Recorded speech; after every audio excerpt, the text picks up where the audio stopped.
Wealth Without Wall Street listeners.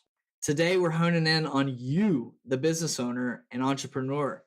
And you're going to walk away from this episode knowing 5 things that I'm talking about the guy or gal that you really cannot afford to replace, your top employees need before they commit to you and your business. And also because we love educating you and seeing your business succeed, you're going to discover one single strategy that hits all 5 things and results in you keeping your top employees. So stay tuned.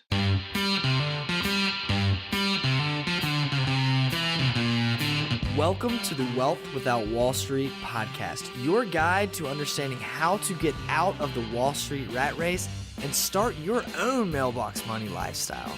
Now, don't let the handsome Southern draws fool you. These financial minds are teaching our country to enhance savings, increase cash flow, and create passive income, all without the help of Wall Street. Are you ready to break through? Here are your hosts, Russ Morgan, Joey Murray, and Will DeShazer.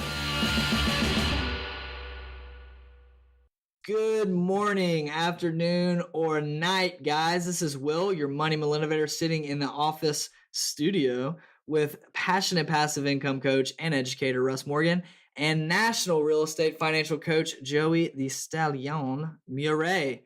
I'm doing swell today, guys. We finally have a working coffee maker, despite the fact that Joey just informed me that we're out of whole beans. What's happening with you guys? I see the iPad's out today. Man, we're just getting slow start this morning, I guess. Well, you've got a birthday in the family. I do, yeah. Little Chapel, my now 4-year-old, she just turned 4 this morning, and the house is covered in unicorn pictures. She loves unicorns. Did she get the unicorn frappuccino when they did that whole thing? I hope not. She did not, because she would be bouncing off the wall. Yeah. My wife, my kids, they slow play me on this sort of stuff, Joey. I went by Starbucks the other day, and you went to Starbucks? I know I'm kind of anti-Starbucks, but I needed a sugar rush. And I was on my way through there, and the kids were like, "Hey, Dad, can you get us that unicorn drink?" I'm like, "Unicorn drink?" And I asked the person on the thing, I was like, "Is there such thing as a unicorn drink?" And they're like, "Yes, there is, but we're out." I'm like, "All right, sorry, kids." I go home, and my wife is like, "Yeah, never give them that. It's got like more sugar in that one drink than they're supposed to have in like a week's worth of like sugar." It is not Trim Healthy Mama. Trim Healthy Unicorn Mama. Yeah, that's no bueno. So yes, happy birthday to Chapel today. That's awesome. How old is she? 4. She's turned 4 today. And she's an avid golfer. Am I right? Is it Chapel or is it? She's not avid, but she is a golfer. I have a little sawed off putter that I will take her to the putting green and putt with her for a little bit, and she actually really likes it. So I'm crossing my fingers. So you've learned everything from her on the putting green. No. She's loving it though. Well, guys, today we're talking about business owners, and so many times people think businesses fail because they don't reach the right audience, or they fail because their cash flow is in a crunch and they're tight. But you guys both work exclusively with business owners of some sort or entrepreneurs, and you're seeing something totally different than that, right? Yeah, I mean, one of my favorite books, Will, and I introduced this book to Joey, I guess it was maybe almost 2 years ago now, a year and a half ago. Yeah. The book, The Entrepreneur Roller Coaster by Darren Hardy. And he's such a great author because he's constantly interviewing the most successful business owners, entrepreneurs around the country. And he wrote this book that was based upon that roller coaster ride of emotions and the activities that we deal with as entrepreneurs and business owners. And one section, he started talking about if you're trying to recruit or retain employees, like what are they really looking for? And having been an employee at one point in my career and then being a business owner, I started resonating with so many of his points. And like the first one that he always lists is like the top thing top employees want is they want to work with other top employees. And you think about that, if you look around at the Zappos, the Googles, these like highly innovative companies, and like, the HubSpots and these really creative groups that are around the country, it's not that they're paying the most money, but they are recruiting the top talent, and that top talent wants to continue working with other people. And so it just kind of made me think, what are we doing in our jobs, and how are we helping our clients take this information and apply it? Because at the end of the day, we want our clients to be as successful as we can, and you want to be successful as a business owner, but you got to be able to recruit and retain the top employees that exist. Right, and I think what that spoke to me is more about culture, Mm. right? If you Hmm. don't have a place that top employees or top talent feel comfortable being at, or feel like they have a voice in, or, Mm. take ownership of, they're not gonna stay long, No, I tell right? you what, I interviewed a guy who has founded an ice cream company here in Birmingham, Big Spoon Creamery. A lot of you guys might know. Awesome dude, but he has, and that's on the Millennial Bear podcast, but he has got a passion for culture and teaching people, right? He wants to have people grow personally. Obviously, there's only a limit you can grow professionally in an ice cream shop, right? So, he's hiring part-time college kids to work for him, but he is diving in deep if you're going to be on that team because to him the most important thing is people. And he believes that he can't give back to people and his customers without having the right guys on his team and then pouring into them to grow personally and professionally. And that's a part of what Darren Hardy talks about if I'm not No, mistaken. yeah, it goes into like the second point he makes, his own vision. Your company has to have a great vision, and that vision has to resonate with those employees. So he has a vision that's going to be growing his employees, which is ultimately going to be growing their business. And the people that he's attracting to come work for him are buying into that. I mean, Mhm. every Monday, in our office, we sit down and we go through what we believe in.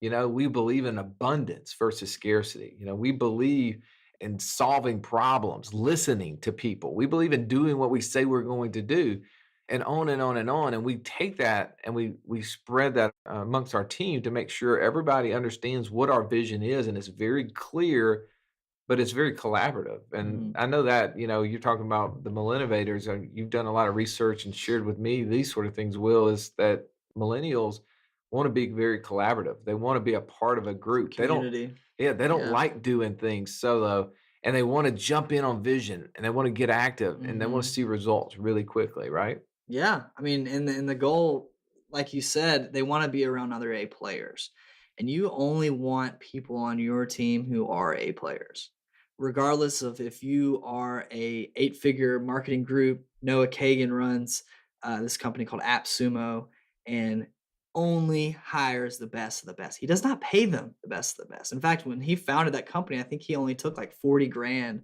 to pay himself the first 3 or 4 years. And he sat there and said to the press, people make it seem like these guys who are founding these companies, with Amazon, founder of Amazon, he was packing books the whole first year. It's not about what you're paying your employees necessarily. It's about the company culture and environment that you're creating. But how can you keep them there, Yeah. right? And how can they thrive there? Well, I can tell you this, it doesn't start with just basic run of the mill ideas. And what we've been talking about for every episode is the Wall Street mindset, that we have to break free from that. We have to really think outside of the box and the ideas that are being pumped to us, like the traditional 401k plan, for instance. I mean, who hasn't worked at a company wasn't offered a 401k plan, but as we are all products of the fact that we are no longer at companies that we originally started at when we first came out of school, as the 401k plans are just terrible retention plans. I mean, Joey, you were actually a client of mine years ago, and the company you were at had a 401k plan. You had a lot of money there, and we started talking about it, and you realize a couple of things. One, you can get your money, and at the end of the day, didn't keep you there to make you the employee they wanted. Absolutely, yeah. I think the more you kinda delve into 401k, just speaking from the employee side, not even from the employer side, which I know we're gonna cover on this podcast.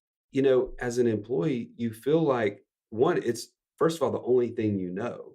Like, when you sign up, Uh what's the huh. first thing when you sit down or your first week of orientation, it's like, "Hey, we gotta do our benefits package. Oh, by the way, here's this deal."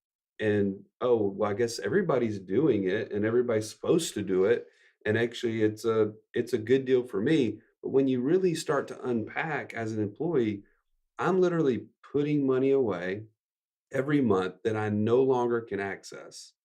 It's invested in things that I don't understand, don't have time to understand, and I have typically mostly limited places I can actually invest it, and it's not anything that I know. So, I mean, we talk about return on information, ROI here a lot. If your information is low, your risk is high. And so, yeah, just from my standpoint, it limited me from things I wanted to invest in, and it put me in a lot more risk. Well, going back to what we were just talking about, Will, you've done research on millennials. What's the percentage of millennials that are invested in the market? Stupid low. And then from what you were sharing with me the other day, it had based upon they don't trust the financial system, right? So Well, yeah. How many times have they been burned? 2000. They saw their parents being laid off in 2007, 2008. yeah. Why would you throw money at something you don't know anything about? Well, when you've got this group that's now exceeded, they are now the largest generation that exists, larger than the great generation, the baby Baby boomer boomers. generation. The millennials have now taken over that largest generation that is in the workforce and is actually living today, and they don't believe in the market.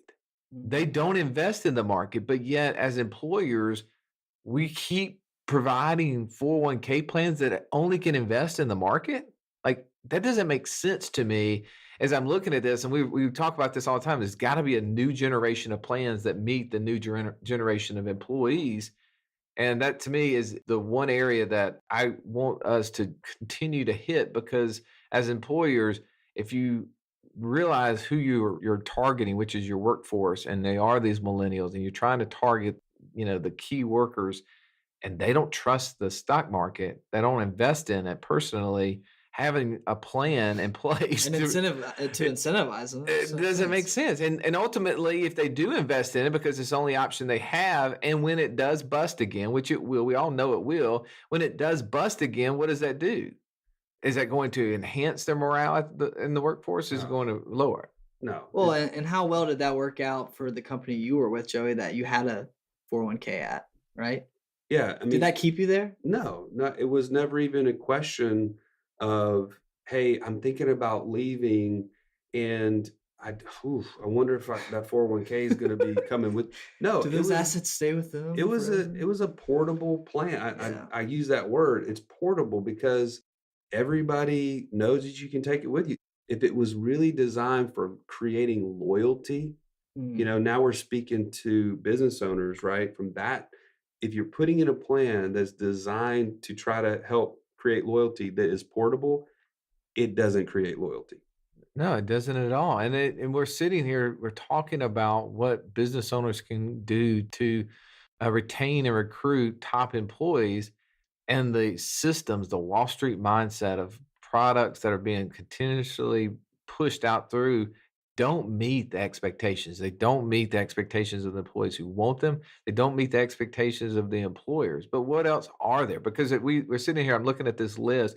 Number 4 on this list is top employees want to grow personally and professionally with their companies, right? That's right. Well, how are you helping them grow personally and professionally through some outdated system like a 401k? Help me Mhm. understand how that helps them grow in any shape or form. Like, what is it that their family really sees the value of? Is it that maybe they go over and they like take their kid instead of to the beach, they take them and look at their 401k statement and say, here, here, son, let's look at this. And, you know, envisioning us in 30 years when I'm past 59 and a half, us spending this money When you have a wife and kids.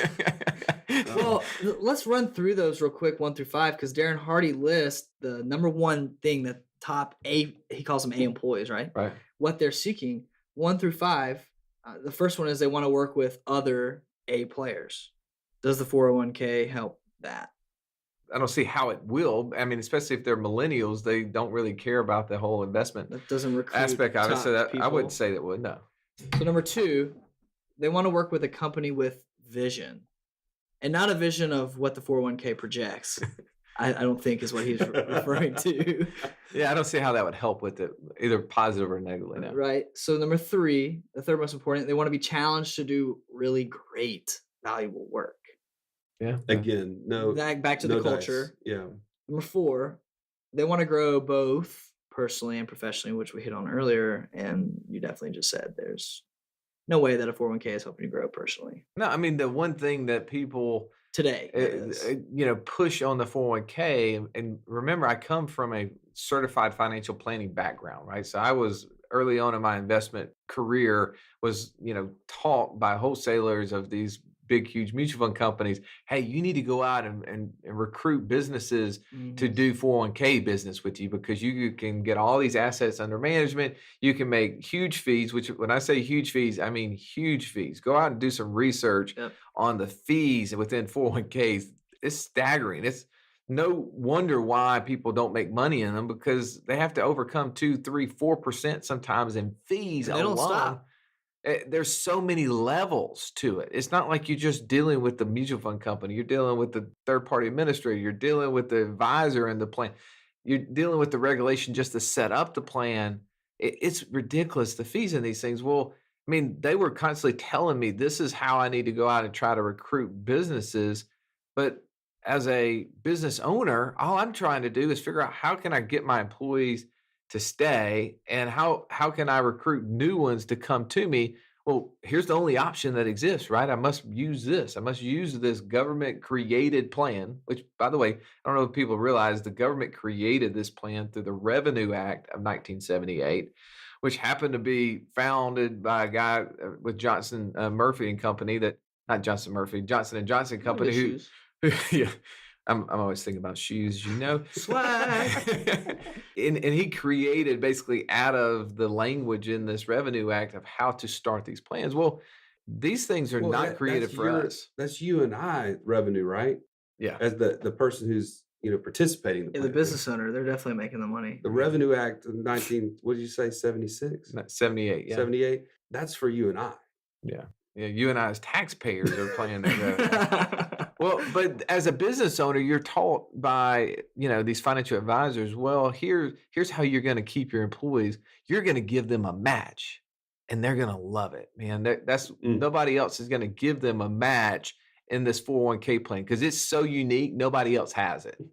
Right. And nobody else gives a match. And so that's why they're going to come stay at your job. I bet you in 1978 or 1980 or 1984, this was just brilliant. I would go to a job for that. It for was sure. brilliant, right? But I now, think I could go work at Publix or any other grocery store at this point. And what's the difference in the company? They all have 401ks. every single one of them, because they've all been pushed this down their throat. And now we see workforce turning over and over and over and over. Mhm. And we realize, as you said earlier, Joey, that these things are portable. It doesn't retain them. The next companies offer it. Now it becomes the thing where, it used to be, oh, this company's paying me an extra dollar per hour or whatever, extra $10,000 per year in salary. Now it's this one's matching, 3% versus 2%. It is just the nuance behind it. At the end of the day, it's not a recruiting tool or a retention tool. It's just another way for Wall Street to get fees. And they're doing a pretty good job of that. Oh, they're crushing it right now. Well, and so the fifth and final that Darren Hardy mentions, and this is the least important. So basically what he's telling us is if you as a business owner can hit all four of those, the fifth one is just secondary thought. The employee wants to be fairly compensated. I was shocked by that. I don't know about other business owners, but I just have in my mind that compensation is so important. And for that to be number 5 on the list, that was pretty impactful to me.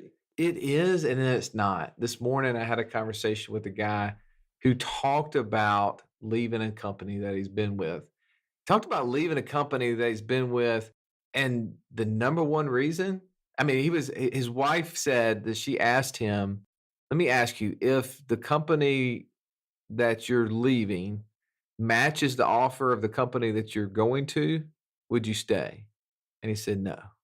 He said, the stress and the relationship deterioration within his current job has made it so to where he needs to leave. The culture. It's culture. exactly. But I went and asked deeper questions of this, which goes straight back to what Darren Hardy said. I said, well, how did that start? He said, we started as a company that was going to be small, dedicated to value, helping our customers. And now we've become a culture of fast-paced, revenue-driven, 100%, go faster, go bigger. And they're creating layers of management that's taken him away from being able to visit with the end customer and do what he really loves to do. goes back to exactly what we're talking about earlier, is not driven based upon pay. Even though he has relationships within this company, if they match his pay, all those other things are more important to him than the dollar and cents. And Yeah. that and we know that. So we've got to figure out as business owners, how can we keep our employees and attract them through means that have more to do than that. Now, I'm not a, psychologist. I'm not great at knowing how to do all of those things. But I do know that, Joey, you and I have been investing a lot of time over the last several months into employee retention and recruiting plans. And I'd love for us to delve into this because I think this is something. There's going to be some white papers for you to go look at. There's some webinars that we've put together that you can go watch and things on this subject matter. But to me, this is such a great topic for today's conversations. We're talking about how to retain and recruit employees. And what are some ways, Joey, that you have found as we've been doing this research that we can actually hit a couple of these marks on this top 5 list that Darren Hardy has? Yeah. Well, you may not have even said this, but the first 4 things, we're not going to necessarily be able to teach you how to provide that culture. We're not going to teach you how to have a vision that's big enough to, help those employees grow and reach their potential. A lot of that you're going to have to figure out yourself. But I think under the compensation, we've already beat up on the 401k, right? Now, we haven't really hit on it from the business owner side. So, as a business owner, we talked about the employee side and why there's so many limitations and things like that. But as a business owner, and Will, we've been talking about this, Russ. What are some of the things that why people do it as an employer? Why are they drawn to it? Has a lot to do with the immediate tax deductions, right? Like that's their Short-term big thinking. yeah. It's hey, today I get a tax deduction. But there's a lot of negatives. What are some of the things that we can share about that? Rush just mentioned the fees, Yeah. Oh, those are the huge. hippopotamus-sized fees, right? Well, the fees. I mean, as an employee, yeah, you're told to do it because you're gonna get to put in money into this tax deferral system, and what a great benefit that's gonna be to you. And you're gonna get the same matching dollars, which, by the way, as a business owner, you're just matching your own dollars, so it's your own money, so you're not getting a return on that. And at the end of the day, if it's about you, if all you're thinking about, which by the way, hey, look, Adam Smith, in his book Wealth of Nations talks about we all have selfish motivation and everything that we do, and as a result of that, we unintentionally end up helping people. So I get that whole aspect that we are selfish and that we do things, but when we're being told by advisors out there, hey, go ahead and match your employee stuff that allows you to put more money in this plan. Well, at what cost? So if I truly only want to help myself as a business owner and I want to have to put in 3% for every employee out there, and so that ends up costing me $50,000 just so I can put in 50,000 in this plan, like do the math on that, guys. That doesn't make sense. Like what is it costing you just to put in money in this own plan? Because we already identified it's not recruiting and retaining the employees. And that's not really the way it's even being sold now to a lot of business owners is, hey, you need a deferral, you need the tax deduction, you need to be able to put more money in these plans, you need to match your employees so you can do that. That's become the new wave because they know that they can no longer sell the idea of it's new, that nobody else is doing it, everybody else is doing it. Can't sell that anymore, so they have to twist it a little bit. Well, and I think another thing to point out, maybe a con here, is as business owners, access to capital is critical. So if we're constantly putting these matches and this money away on behalf of these employees, we immediately are changing ownership of those dollars, right? Those dollars Let's go go. right out the Yep. door, Yep. never to be used for equipment purchases, never to be used for expansion, never to be used for any of the things that we always need capital for as business owners. So not only do we lose immediate access, but when that employee leaves, it's gone. We've lost it forever. And we really think there's got to be a better way than that. Well, think about this as a business owner. What about the dollars you put in your own plan? It's gone too, right? I mean, you've now taken dollars out of your own hands. And now that's being sold as a good idea. But again, as business owners, at what point in time is it a bad idea to have access to money?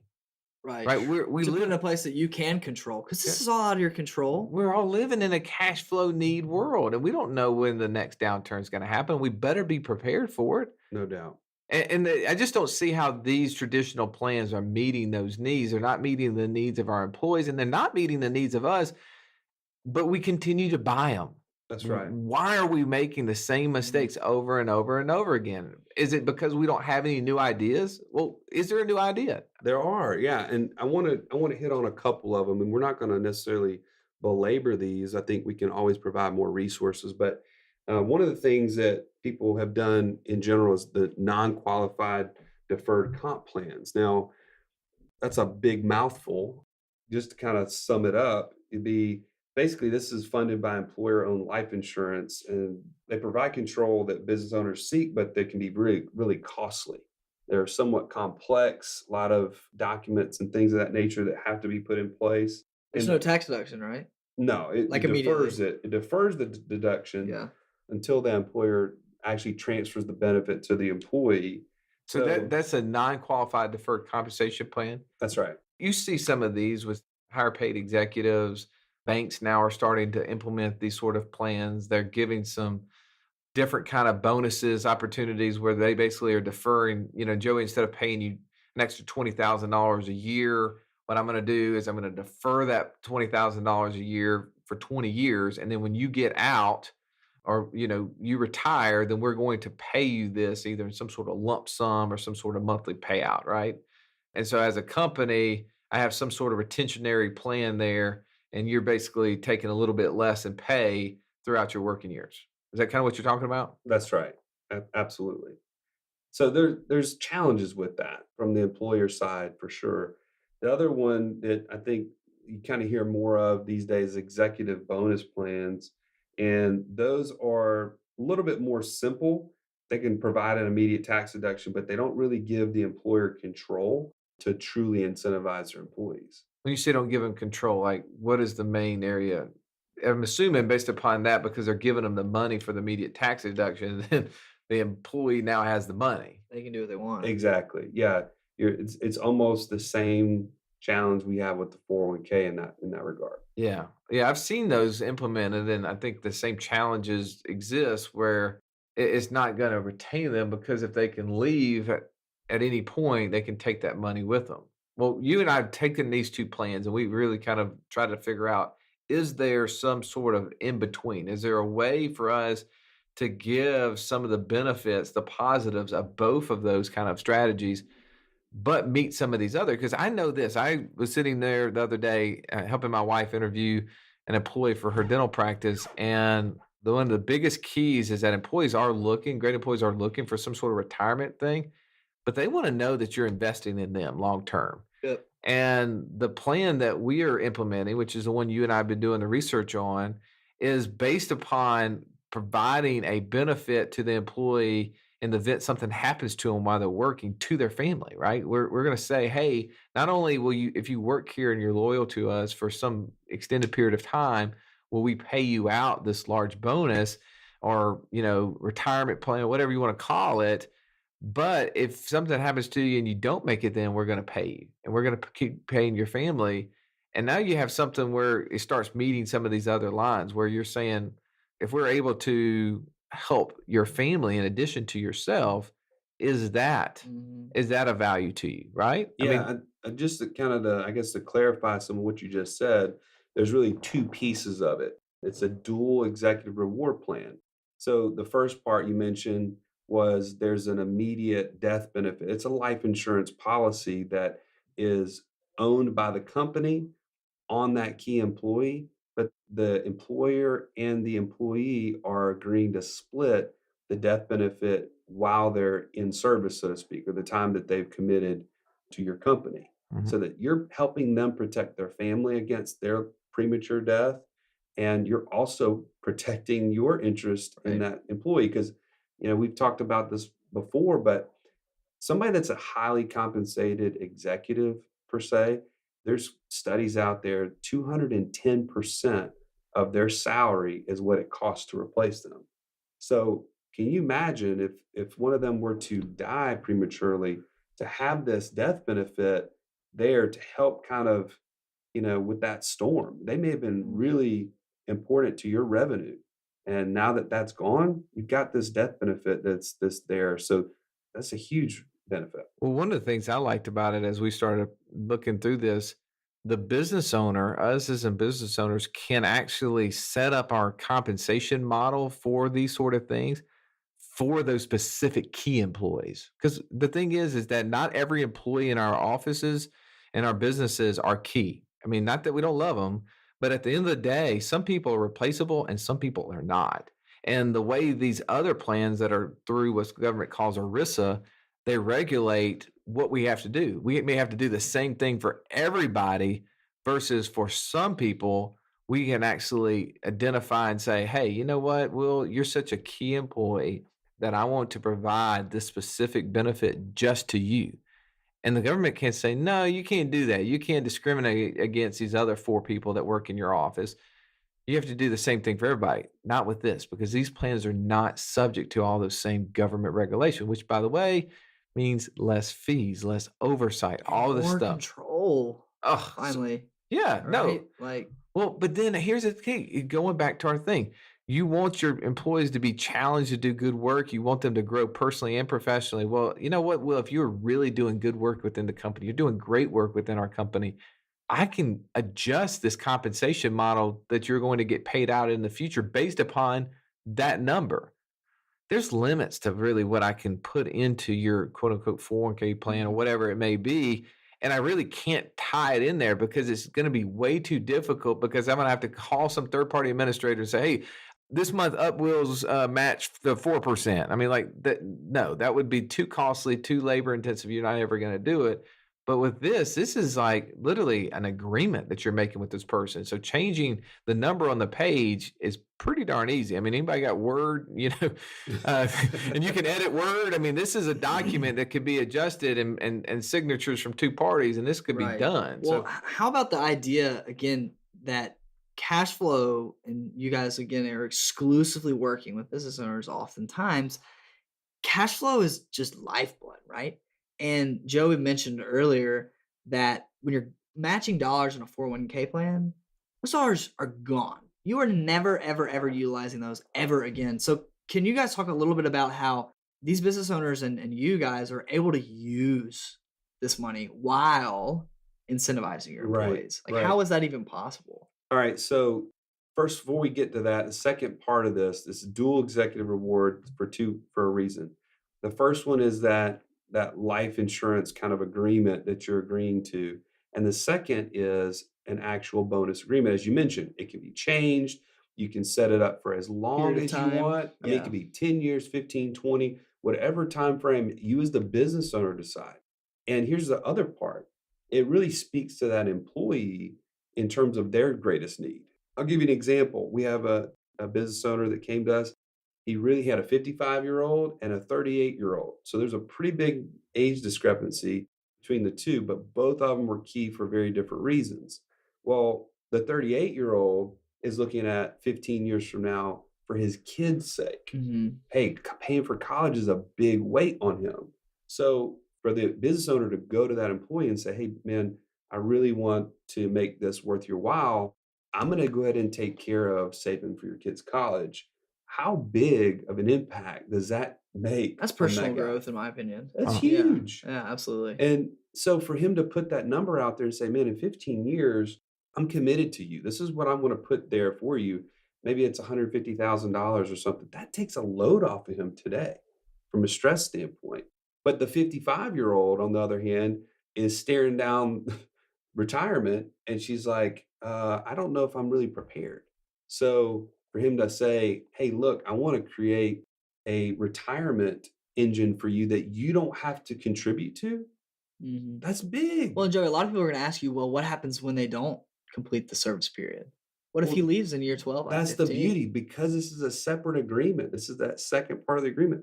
This is the golden handcuffs, quote unquote. And if you could see me, I'm actually doing the The air bunny quotes ears. there, right? money years. But golden Good for handcuffs, radio. that it's an Right. all or nothing thing, right? There's not, hey, if you make it 7 years, I'll give you 75%. Mhm.